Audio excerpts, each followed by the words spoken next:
The afternoon sun was shining brightly outside, casting long shadows across the busy city sidewalk, but inside the bank, the atmosphere was stuffy and tense. The fluorescent lights buzzed overhead, adding a constant, low hum to the noise of shuffling feet, talking customers, and the rhythmic stamping of papers by the staff. It was a Tuesday, usually a quieter day, but today the branch was overcrowded. The line of people waiting for the tellers snaked all the way to the glass doors, and everyone seemed to be in a hurry. Near the back of the line stood Clara. She was a young woman in her late 20s, dressed neatly in a bright yellow sweater and blue jeans. She held her purse tightly against her chest with both hands, as if protecting something very precious. Clara had a gentle, round face and eyes that often found it hard to make contact with strangers. She had Down syndrome, and while she lived a very independent life taking the bus, cooking her own meals, and working part-time at a local bakery, situations like this always made her heart beat a little faster. Inside her purse was the reason she was here, her paycheck. She had worked hard all week, mixing dough and decorating cookies, and this envelope represented her freedom and her pride. She practiced what she needed to say in her head over and over again. "Hello, I would like to cash this check, please." It was a simple sentence, but the noise and the crowd made her nervous. Slowly, the line moved forward. People checked their watches and sighed loudly, impatient to get back to their busy lives. Clara tried to ignore them, focusing on the back of the person in front of her. When she finally reached the front of the line, she took a deep breath and stepped up to the counter. The available window was manned by a man whose name tag read Mr. Baker. Mr. Baker was a middle-aged man with thinning hair and a face that looked permanently tired. He was typing furiously on his keyboard, his jaw set tight. He didn't look up when Clara approached. He just pointed to the glass tray and muttered, "Next." Clara carefully placed her check and her ID card into the tray. She pushed it forward with a smile. "Hello," she said softly. "I would like to cash this, please." Mr. Baker snatched the papers from the tray without glancing at her. He looked at the check, then at his computer screen, and started typing. Then, he stopped. He sighed, a heavy, annoyed sound that seemed to come from the bottom of his chest. He tapped the monitor a few times with his pen. "The system is slow today," he grumbled, more to himself than to her. He kept tapping keys. Clara waited patiently.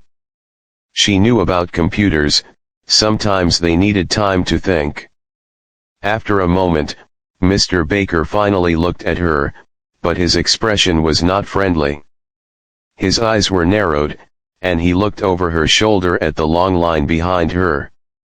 "Slide your card," he commanded abruptly, pointing to the card reader machine on the counter. Clara picked up her bank card. Her hands were slightly sweaty, and she was conscious of the people standing directly behind her.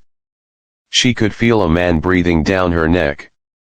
She tried to put the card into the slot, but her hand shook a little, and she missed the slot. The card fell onto the counter. She quickly picked it up and tried again. This time, it went in, but she didn't know which way to face the chip. The screen was a bit too high for her eye level, and the glare from the lights made it hard to read. She hesitated, turning the card over in her fingers. Mr. Baker let out another loud, exaggerated sigh. "The chip goes in the bottom," he snapped. He didn't offer to help, he just stared at her with a look of disgust. "Do you see the picture of the chip? Put it in there." "Sorry," Clara whispered. She managed to insert the card, but then the screen asked for her PIN. She knew her numbers, but the keypad was small, and the buttons were worn smooth. She pressed the numbers carefully. Beep. Beep. Beep. Beep. Invalid PIN, the machine beeped back at her loudly. Clara froze. She knew her PIN. She was sure of it. Panic started to rise in her chest. Her face turned hot. Wrong PIN, Mr. Baker said, his voice rising so that the people nearby could hear. You only get 3 tries. Are you sure you know your numbers? I know them, Clara stammered. She looked at the keypad again. Her fingers felt clumsy. She tried again, slower this time. Beep. Beep. Beep. Beep. Invalid PIN, the machine chirped again. Mr. Baker threw his pen down on the counter. It bounced and landed near the glass partition. Ma'am, you are holding up the entire line, he said, his voice harsh and cold. If you don't know your PIN, you can't cash the check. You need to step aside and let the next person come. The people behind her began to grumble.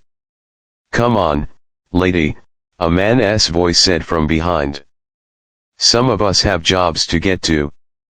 I do have a job, Clara said quietly, turning around slightly. This is my check. Mr. Baker didn't care. He looked at her with a mixture of impatience and cruelty.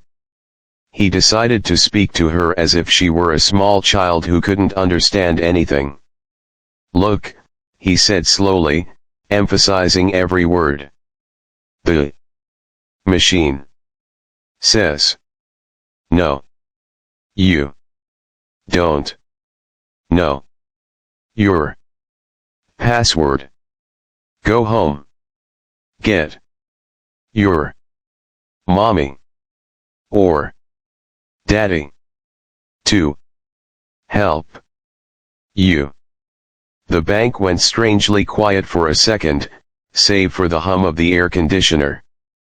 Clara felt tears prickling in the corners of her eyes. She was 28 years old.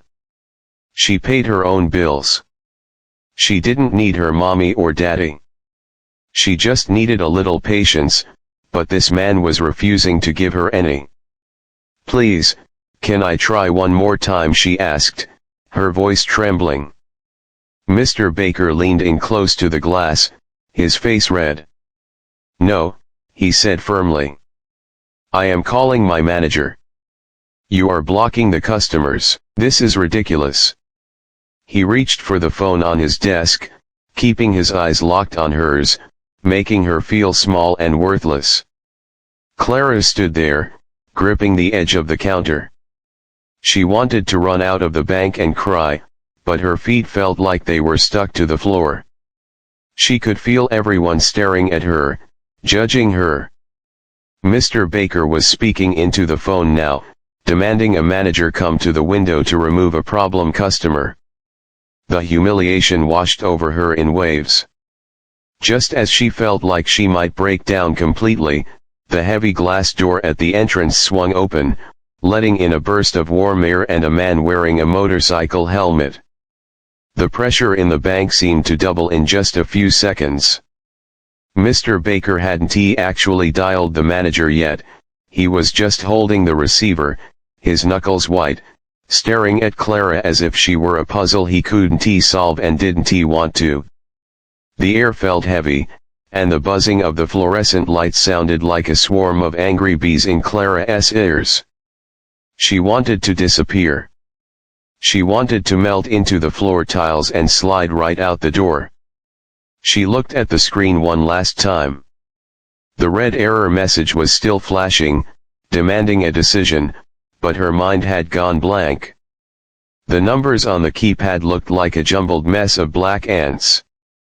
She knew her PIN, she really did, but the fear of failing a third time and being locked out of her account was paralyzing. Her breaths came in short, shallow gasps. She reached out a trembling hand, hoping to press the cancel button so she could start over, maybe take her card and leave to save herself the embarrassment. But her hand was shaking too much. Her index finger slipped and hit the enter key with a sharp, plastic click. The machine let out a harsh, loud beep that echoed through the quiet lobby. Beep. Then another. Beep. The screen flashed red again, displaying a message that said too many attempts. Card locked. Mr. Baker slammed the phone receiver down onto the cradle. The noise made Clara jump. He stood up from his chair so quickly that it scraped backward against the floor. The sound was jagged and unpleasant, making everyone in the nearby line flinch. "That is it?" Mr. Baker shouted. He didn't care who heard him now. His face was a dark shade of red, and the veins in his neck were bulging.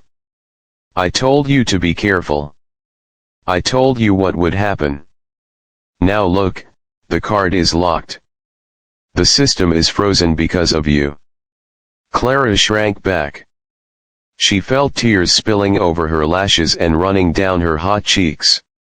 "I'm sorry," she squeaked, her voice barely audible. "I didn't mean to. It was an accident." "I don't care if it was an accident," Mr. Baker barked. He leaned over the counter, pointing a finger directly at her face. "You are costing us time. You are costing these people time. Do you see that line? Do you see how many people you are holding up?" He turned his head to glare at the line of customers. "Folks, I am so sorry about this. Some people just shouldn't be out here handling their own finances if they can't follow simple instructions." A few people in the line nodded their heads in agreement. A tall man in a gray suit, who had been checking his watch every 5 seconds, stepped forward and leaned over the rope barrier. "Can we get a move on?" he complained, looking at Clara with cold eyes. "I have a meeting in 10 minutes. This is ridiculous. Can't you just move her aside?" "I'm trying to," Mr. Baker snapped back at the customer. Then he turned his fury back to Clara. "Listen to me. You need to step away from the window. Now. I am calling my manager to come and fix this mess, and then we are going to have a talk about whether or not you should be allowed in here alone. Go stand over there." He pointed a shaking finger toward a corner of the lobby near the fake potted plants. Clara stood frozen to the spot. Her legs felt like lead. I work at the bakery," she whispered, trying to defend herself. It was the only thing she could think to say. She wasn't a child. She was a grown woman with a job. "This is my money." Mr. Baker rolled his eyes so hard it looked like they might get stuck. "I don't care where you work. You obviously can't handle a simple bank card. Go wait in the corner until I tell you to move." The humiliation was crushing. It felt like a heavy stone sitting on her chest. People were staring at her, some with pity, but most with annoyance. She felt small and stupid, exactly the way she had promised herself she would never feel when she moved into her own apartment. She grabbed her card, which the machine had spat out, and clutched it in her hand. She took a small step away from the counter, but the shame rooted her feet. She couldn't walk to the corner. She just stood there, crying silently, wiping her face with the sleeve of her yellow sweater. "Move!"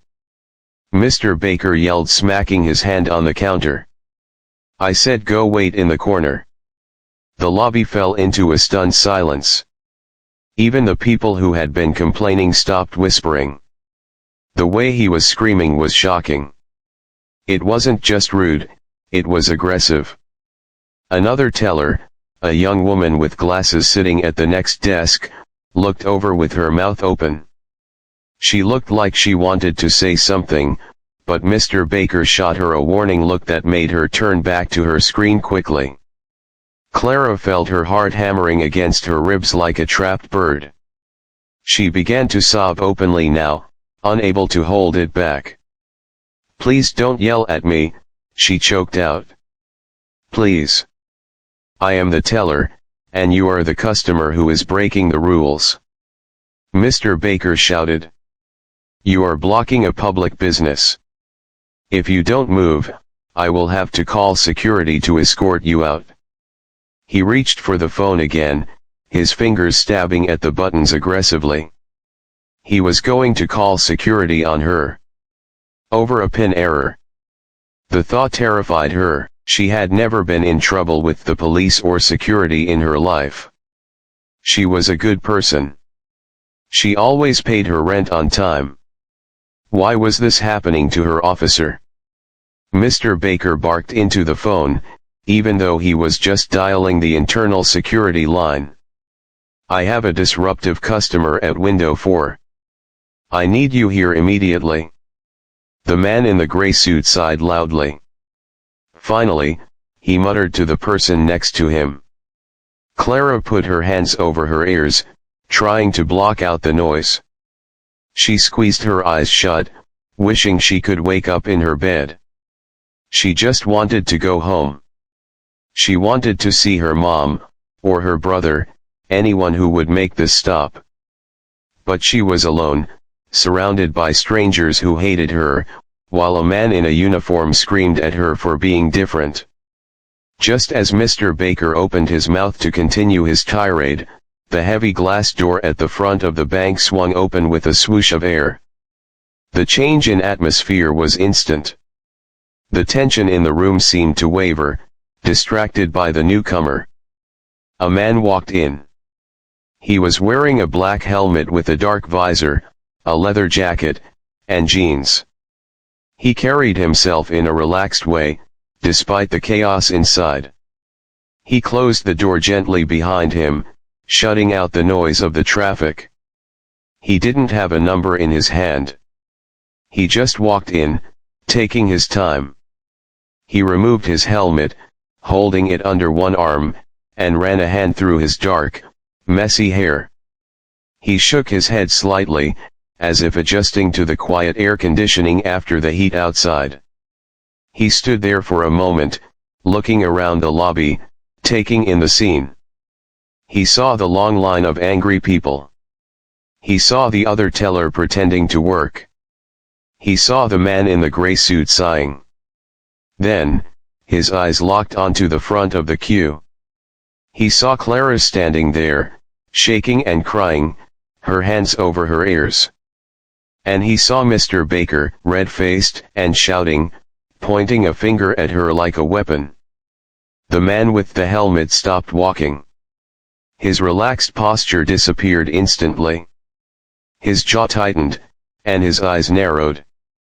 He didn't look like a movie star in that moment, he looked like a man who had walked into a fight and wasn't going to walk away. The man in the leather jacket didn't move toward the ticket machine to take a number. Instead, he just stood there for a moment, looking around the room. He had a calm energy about him, a sharp contrast to the tight, stressed out vibes filling the rest of the bank. He held his helmet loosely in one hand, tapping it lightly against his leg. It only took a few seconds for the recognition to spread through the lobby. A teenager standing near the door dropped her phone, her eyes going wide. She nudged her friend frantically, whispering behind her hand. An older man in a business suit squinted, his eyebrows shooting up in surprise as he realized who had just walked in. It was Keanu Reeves. The atmosphere in the bank shifted instantly. The heavy, angry fog that had been hanging over the customers seemed to lift, replaced by a sudden, electric buzz of excitement. People stopped looking at their watches and started looking at him. Phones were discreetly pulled out of pockets and purses, cameras pointed in his direction. The whispering grew louder, a ripple of excitement moving from the front door all the way to the back of the line. Everyone was thinking the same thing, the Matrix guy is right here. But Keanu didn't seem to notice the cameras or the whispers. He didn't pose or give his trademark shy smile. He was looking straight ahead, his eyes locked on the scene at the counter. He watched Mr. Barker, the teller, who was still red-faced and shouting into the phone. He watched Clara, who was sobbing into her hands, her shoulders shaking with fear. The contrast made Keanu's face harden. The usual kindness in his eyes was replaced by a sharp, serious look. He wasn't here to be a celebrity today. He was here because he saw something wrong. Mr. Barker was still yelling into the receiver, oblivious to the famous actor standing just 20 feet away. "I need someone down here now," he barked. "She is refusing to leave the window. She is causing a scene." Keanu took a step forward. He moved with a quiet purpose, cutting through the line of people. As he walked, the crowd parted for him automatically. It wasn't just because he was famous, it was because he looked like a man on a mission. The man in the gray suit, who had been complaining so loudly earlier, suddenly forgot about his meeting. He stepped forward, a big, fake smile plastered on his face, blocking Keanu's path. "Hey, Mr. Reeves?" the man said, his voice way too loud. "Huge fan. Big fan of The Matrix. Can I get a selfie just real quick?" Keanu didn't even slow down. He didn't look at the man's phone. He didn't smile. He simply shook his head once, a firm, sharp gesture, and gently sidestepped the man. "Not right now," he said softly, but his voice carried a weight that made the man step back, looking embarrassed and confused. Keanu continued walking until he was standing right behind Clara. He was close enough that he could hear her quiet, broken sobs. He could hear Mr. Barker on the phone, demanding security. The situation was even worse up close. He could see the way Mr. Barker loomed over the small woman, using his height to intimidate her. He could see the sheer terror on Clara's face. Keanu didn't touch her immediately. He didn't want to scare her more. Instead, he just stood there, a solid, protective presence. He crossed his arms, his leather jacket creaking softly in the sudden silence that was falling over the counter area. The other tellers had stopped typing now. They were staring open-mouthed at the movie star standing in their bank. Mr. Barker slammed the phone down again, furious that no one was picking up. He looked up, ready to tear into Clara again, but his words died in his throat. He saw Clara standing there, but he also saw the man standing directly behind her. Mr. Barker's eyes went wide. He blinked, his brain trying to process what he was seeing. The anger on his face faltered, replaced by a look of confusion and then dawning realization. He recognized the actor. Who wouldn't, but what was he doing there and why was he standing so close to that problem customer? For a second, the bank was completely silent. You could hear the air conditioner humming. Clara was still crying, her face buried in her hands, unaware that her defender had arrived. She didn't know that the man standing behind her was about to change everything. Keanu waited for Mr. Barker to speak. He waited for the teller to say something, to apologize, to explain why he was screaming at a crying woman. But Mr. Barker just stood there, his mouth opening and closing like a fish out of water. The sheer audacity of the situation had stunned him. Finally, Keanu spoke. His voice wasn't loud. It was low and steady, but it cut through the room like a knife. "Is there a problem here?" It was a simple question. It was the kind of question you ask when you already know the answer but you want the other person to admit it. Mr. Barker flinched. He looked at the line of customers, who were all now recording the scene with their phones. He looked at the other tellers, who were pretending not to listen. Then he looked back at Keanu. He tried to regain his composure, to put back on his mask of authority. This is a private matter, sir," Mr. Barker stammered, but his voice lacked its earlier confidence. "This customer is having trouble with her PIN. She is holding up the line. I was just calling my manager." Keanu looked at Clara. He saw how hard she was shaking. He saw the tears on her yellow sweater. Then he looked back at Mr. Barker, and his expression was dark. "She isn't holding up the line," Keanu said, his voice dropping an octave, becoming dangerous. "I heard you yelling from the door. I heard what you said to her. You were threatening to call security because she made a mistake." Mr. Barker straightened his tie, sweating now. "Sir, bank policy states that if a card is locked—" "I don't care about bank policy," Keanu interrupted him. He took a step closer to the glass, leaning in. "I care about how you treat people. I heard you telling her to go get her mommy. Is that how you speak to your customers? Is that how you speak to a human being?" The man in the gray suit, who had been rejected earlier, let out a quiet whoa from the back of the line. The mood of the room had turned completely. The excitement of seeing a star had turned into something else. It was the thrill of witnessing a bully being stood up to. Clara slowly lowered her hands. She recognized the voice. It sounded familiar, deep and calm. She wiped her eyes with her sleeve and turned around. When she saw who was standing there, her mouth fell open. She stopped crying instantly, her eyes going big and round. She knew that face. She had seen him in movies on TV. She couldn't believe it. It was him. But why was he talking to Mr. Barker? Why was he so angry? Keanu saw her turn. He didn't look at her like she was a nuisance, the way Mr. Barker had. He didn't look at her like she was a child. He looked at her with warmth and respect. He gave her a small, reassuring nod, as if to say, "I'm here. It's okay now." Then he turned his attention back to the teller. The private matter was over. The intervention had begun. Mr. Barker swallowed hard, his throat bobbing up and down. The confidence he had just moments ago was completely gone. He looked at the customers in the line, then at his fellow tellers, but nobody was meeting his gaze. Everyone was looking at Keanu.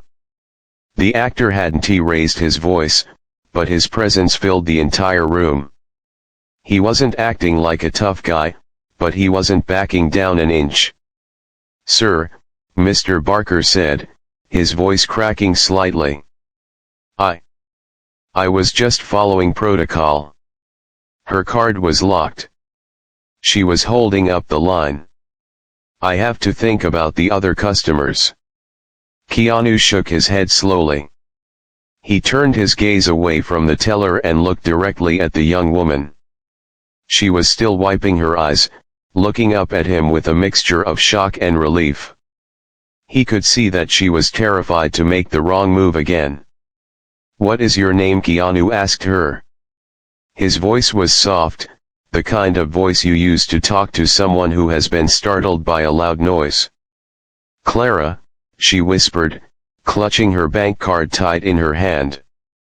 "Hello, Clara," Keanu said. He gave her a small, genuine smile. "I'm Keanu. It is very nice to meet you." Clara nodded, a tiny smile trying to break through on her face. She couldn't believe he was standing there talking to her. It felt like a dream. "Now, Clara," Keanu said gently, keeping his eyes on her. "Did you make a mistake on the machine?" "Yes," she sniffled. "I pressed the wrong buttons." "And did you do it on purpose to annoy anyone?" he asked. "No. Never," Clara said quickly, shaking her head. "I just wanted to cash my check. I work at the bakery." Keanu nodded and turned back to Mr. Barker. See, she made a mistake. We all make mistakes. I make mistakes. You certainly made one today. Mr. Barker's face turned a shade darker. He didn't like being spoken to this way, especially in front of his customers. Look, he snapped, trying to regain some control. The card is locked. I can't unlock it. Only a manager can do that. So she has to wait or come back later. Then call the manager, Keanu said simply. He crossed his arms over his chest. We will wait here together. And while we wait, you are going to be polite. You are going to stop shouting. Just then, a side door behind the counter opened, and a man in a nicer suit rushed out. He looked frantic. It was the branch manager. He had likely seen the commotion on the security cameras or heard the shouting from his office. What is going on here? The manager demanded. Why is there a crowd? What is the problem? Then he saw Keanu. He stopped dead in his tracks, his eyes widening in disbelief. Mr. Reeves? Hi, Keanu said, nodding at him. He didn't offer to shake hands. He pointed a thumb over his shoulder toward Clara. We are having a bit of a situation with your teller here. He has locked this young lady's account and has been screaming at her. She needs to cash her paycheck. The manager looked at Clara, who was trying to dry her face on her sleeve, and then at Mr. Barker. Mr. Barker looked desperate. Boss, she wouldn't leave the window. She locked the card. I was just trying to clear the line. Is that true? Keanu asked the manager. I was standing at the door. I heard him threatening to call security. He told her to go home and get her mommy and daddy. She is a grown woman, just trying to do her banking. The manager looked at the silent crowd. He saw the phones recording. He saw the angry looks on people's faces. He realized immediately that this was a disaster. If a video went viral of his bank abusing a woman with Down syndrome while Keanu Reeves defended her, his career would be over. I see, the manager stammered. He took a deep breath and stepped up to the counter. Mr. Barker, why don't you take your break now? Go to the back. Mr. Barker looked like he wanted to argue, but one look from the manager made him shut his mouth. He snatched his water bottle and stormed off through the side door, disappearing without a word. The manager turned to Clara. He put on his best customer service smile, though he was sweating. I am so sorry about this, miss. Let me help you. I can override the system from my terminal. Clara stepped back up to the glass, but she was still shaking. She looked back at Keanu, scared to touch the machine again. It's okay, Clara, Keanu said softly. He hadn't moved. He was standing right beside her, like a shield. I'm right here. If you make a mistake, we will just fix it. There is no rush. The manager typed furiously on his keyboard. Okay, I have reset the pin attempts. You have one more try. Do you remember your number? Clara took a deep breath. She looked at the keypad. Her hand hovered over it.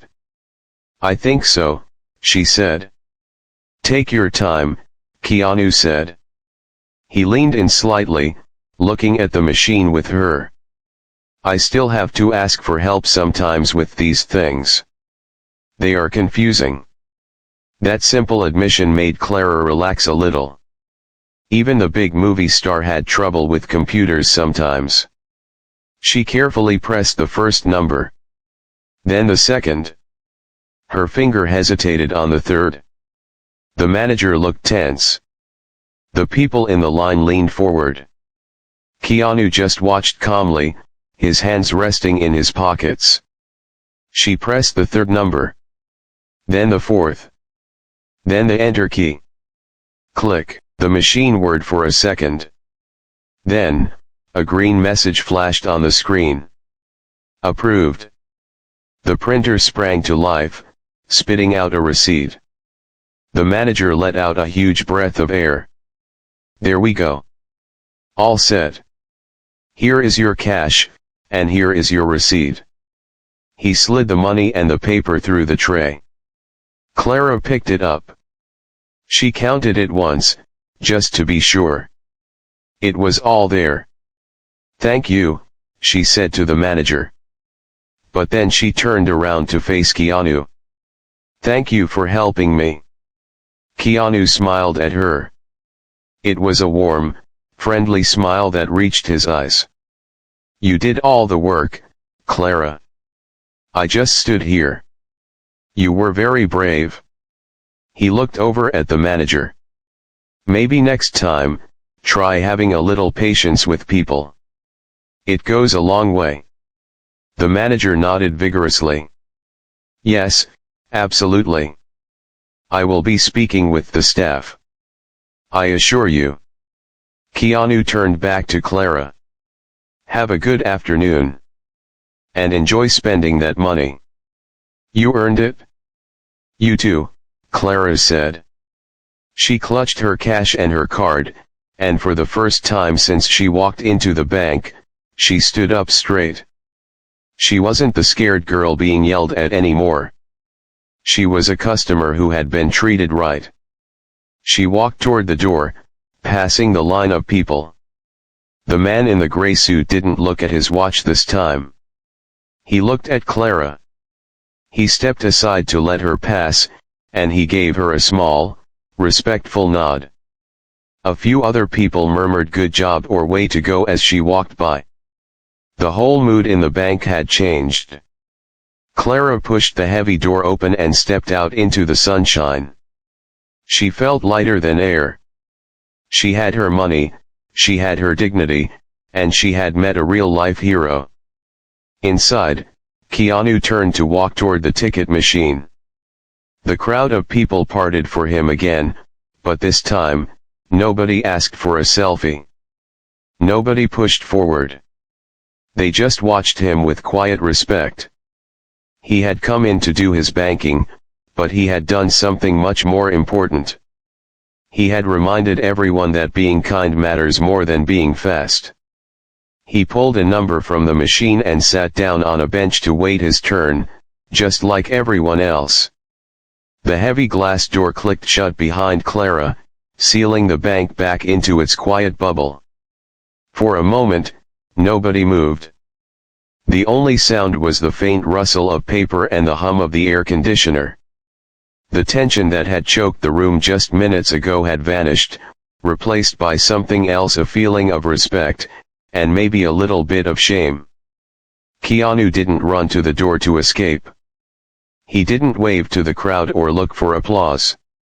Instead, he simply turned and walked back to the seating area near the ticket machine. He sat down on the padded bench, crossing one leg over the other. He pulled a small, folded piece of paper from his jacket pocket, his own deposit slip, and looked at it calmly. To anyone watching, he looked just like any other person waiting for his turn, but the energy around him had completely changed. The man in the gray suit, who had been in such a terrible hurry just a few minutes ago, was still standing in line. He looked down at his watch, then at the back of Keanu's head. Slowly, he lowered his wrist. He unbuttoned his jacket and took a deep breath, exhaling the stress he had been holding onto. He realized that waiting 5 extra minutes wasn't the end of the world. He looked at the teenage girl in front of him and gave her a genuine smile instead of a glare. The mood of the entire line had softened. People were no longer tapping their feet or sighing loudly. They were thinking about what they had just seen. They were thinking about how they had treated Clara, and how Keanu had treated her. Inside the glass office at the back of the bank, the manager was having a serious conversation with Mr. Barker. The blinds were partially closed, but shadows could be seen moving frantically. Mr. Barker was gesturing with his hands, trying to explain, but the manager was standing still, his posture rigid and angry. The manager didn't yell, but his body language made it clear that Mr. Barker's behavior was unacceptable. The teller sat down heavily in a chair, putting his head in his hands. He had gone from feeling powerful to feeling very small in a very short amount of time. The lesson was hitting him hard: kindness is more important than rules or speed. Number 42. The manager's voice crackled over the intercom system. It was a much kinder voice than the one he had used earlier. The older woman who had been standing behind Clara stepped up to the counter. She was nervous, expecting to be rushed. But the manager smiled at her. "I apologize for the wait, ma'am. How can I help you today?" The woman looked surprised, then happy. "Oh, it's quite all right," she said softly. "I'm in no rush." Back on the bench, Keanu looked up. He watched the interactions for a moment. He saw the smiles returning to people's faces. He saw the tension leaving the room. He knew that his work there was done. It wasn't about saving the day like a superhero in a movie, it was just about reminding people to be decent to one another. Eventually, number 45 was called. That was Keanu. He stood up, smoothing down his leather jacket. He walked to the counter where a different teller was now working. It was a young woman with glasses who looked terrified to be serving a celebrity. Her hands were shaking slightly as she adjusted her microphone. "Hello," she squeaked. "Hi," Keanu said, leaning in close to the microphone so she could hear him clearly. He gave her a warm, easy smile to help her relax. "How are you doing today?" I'm good, thank you," the teller stammered, blushing. "I'm a big fan." "Thank you," Keanu said politely. He slid his deposit slip and card under the glass. "I just need to put this in, please." She processed the transaction quickly, her fingers flying over the keyboard, terrified of making a mistake. She didn't yell, she didn't roll her eyes, and she didn't sigh. She treated him with professional care, just as she should treat every customer. "Okay, all set," she said, handing him the receipt. "Is there anything else I can do for you?" "Nope, that's everything," Keanu said, taking the paper. "Have a great day." "You too," she whispered, watching him as he walked away. He didn't make a scene as he left. He didn't stop to sign autographs for the people waiting in line, even though a few people held out their phones hopefully. He just gave a small nod to the room, a silent acknowledgement, and pushed the door open. Outside, the city was moving again. Cars honked in the distance, and people walked hurriedly down the sidewalk. Keanu put his sunglasses back on and walked over to his motorcycle. He untucked his helmet from under his arm. Just down the street, Clara was sitting on a bus bench. She was holding her purse on her lap, patting it gently. She wasn't crying anymore. Her head was held high, watching the cars go by. She saw Keanu walk by and recognized him immediately. Keanu stopped when he saw her. He lifted his sunglasses to rest them on top of his head so she could see his eyes. He walked over to the bench. "You doing okay?" he asked her. Clara nodded enthusiastically. "Yes. I bought a soda," she said, pointing to a can sitting next to her. "And I have my money." "Good," Keanu said, smiling. "That sounds like a successful day." "Thank you again," Clara said, her voice full of sincerity. "You were very nice." Nobody is ever that nice to me when I make mistakes. Well, they should be, Keanu said simply. Don't let anyone take your smile away, Clara. You're doing great. Clara beamed at him, her face lighting up. Keanu put his helmet on, buckling the strap under his chin. He gave her a thumbs up. Take care. You take care too. Clara called out as he walked back to his bike. Keanu swung his leg over the motorcycle and kick-started the engine. It roared to life, a powerful sound against the noise of the street. He checked the traffic, signaled, and pulled out into the lane. Within seconds, he was gone, blending back into the flow of the city like a regular guy on a bike. Clara sat on the bench for a long time, watching the spot where he had disappeared. She felt different. She didn't feel stupid or slow anymore. She felt strong. She knew that the world could be mean sometimes, but she also knew that there were good people in it, people who would stand up for her even when they didn't have to. She took a sip of her soda. It was sweet and cold. It was the best soda she had ever tasted. Back inside the bank, the manager walked out onto the floor. He looked at the line of customers.